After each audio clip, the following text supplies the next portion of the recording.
teman-teman. Perkenalkan, kami dari kelompok 5 yang beranggotakan saya sendiri Luki Alexander Putra Jindo, teman Saya Mesiza Putri Sihobi, dan teman saya Kamila Olivia Berbaris. Di sini kami akan menjelaskan materi kami tentang panggilan menjadi seorang pengurus lingkungan. Selamat menyaksikan. Panggilan menjadi pengurus lingkungan. Panggilan yaitu suatu imbauan, ajakan, undangan untuk seseorang. Panggilan berasal dari kata Latin yaitu vocatio, yang artinya dipanggil. Hal ini merujuk dari iman, di mana dia dipanggil dan diajak oleh Tuhan. Dia membuat orang yang dia pilih mendengar untuk menjalankan misi, yaitu mewartakan sabda Allah. Ketika seseorang telah menerima sakramen baptis, maka orang tersebut juga telah menerima panggilannya, baik itu panggilan menjadi seorang pengusaha, petani, seorang imam, diakon atau biarawan-biarawati, ketua lingkungan maupun pengurus lingkungan, dan banyak panggilan lain-lain. Pada pembahasan kali ini, kami akan membahas tentang panggilan menjadi seorang pengurus lingkungan. Pengertian pengurus lingkungan.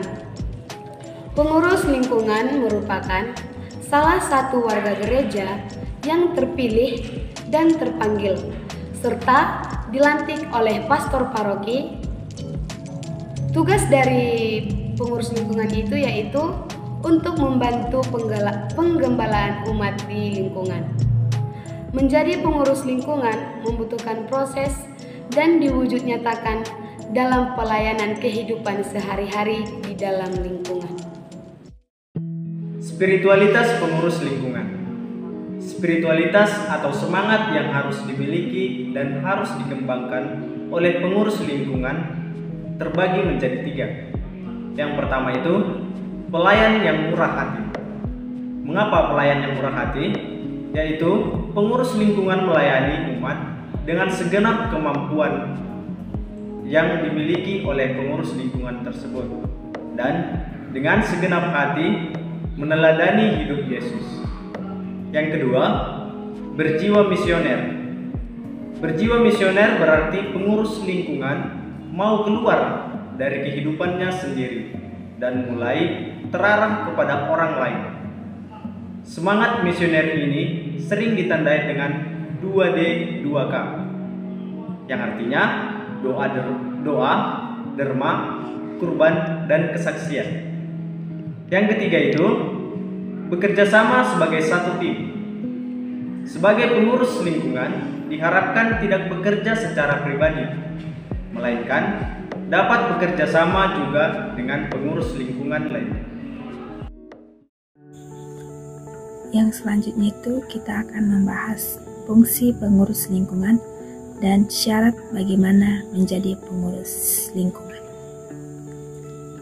Yang pertama itu kita membahas fungsi dari pengurus lingkungan, di mana fungsi ini terdapat 3 bagian. Yang pertama itu kita lihat dari fungsi administratif, yang kedua fungsi relasi, dan ketiga fungsi formatif. Mari kita bahas satu persatu. Yang pertama itu dari kita lihat ditinjau dari fungsi administratif. Yang pertama itu membantu warga lingkungan untuk memperoleh pelayanan administratif atau surat menyurat yang diperlukan. Yang kedua, menyediakan kartu keluarga Katolik bagi warga lingkungan. Dan yang ketiga, membuat laporan keuangan lingkungan kepada paroki. Yang berikutnya itu fungsi pengurus lingkungan, kita lihat dari relasinya. Yang pertama itu mengenali, mencintai, dan melayani warga lingkungan. Yang kedua, membangun dan meningkatkan komunikasi dan relasi antar warga pengurus dan pastor paroki. Yang ketiga, mendorong seluruh warga untuk terlibat dalam kegiatan lingkungan. Yang berikutnya kita membahas fungsi pengurus lingkungan dari segi formatifnya. Yang pertama itu mewujudkan cita-cita arah dasar keuskupan dengan merencanakan program dan melaksanakan kegiatan pastoral lingkungan. Yang kedua, memastikan bahwa keluarga-keluarga dan setiap warga memahami serta melaksanakan panca tugas gereja. Yang ketiga, memperhatikan perkembangan iman anak, remaja, dan orang muda supaya mereka mendapatkan pendidikan Katolik sejak dini agar terdampingi dalam perkembangan iman. Yang berikutnya kita akan membahas syarat-syarat pengurus lingkungan. Jadi syarat-syarat itu ada hal-hal yang dipertimbangkan sebagai syarat dalam memilih pengurus lingkungan. Yang pertama itu sudah menerima sakramen baptis dan sakramen krisma. Yang kedua, hidup Kristiani yang baik dan tidak menjadi batu sandungan umat beriman. Dan yang ketiga, dikenal dan diterima oleh umat lingkungan. Yang keempat, bersedia dengan tulus membantu pastor paroki, mengembalakan umat lingkungan, dan yang sudah menikah mendapatkan persetujuan dari suami atau istri yang dinyatakan secara tertulis. Yang kelima, bersedia bekerja sama dengan para pengurus lingkungan dan umat lingkungan. Yang keenam, mau mengembangkan diri dalam bidang pelayanan pastoral.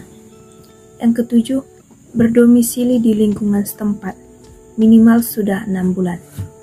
Dan yang kedelapan, pengurus lingkungan berusia 25-65 tahun, kecuali ada pertimbangan khusus dari pastor paroki. Sekian penjelasan materi dari kelompok kami. Semoga teman-teman sekalian dapat mengerti tentang materi yang telah kami tampilkan dalam video. Terima kasih.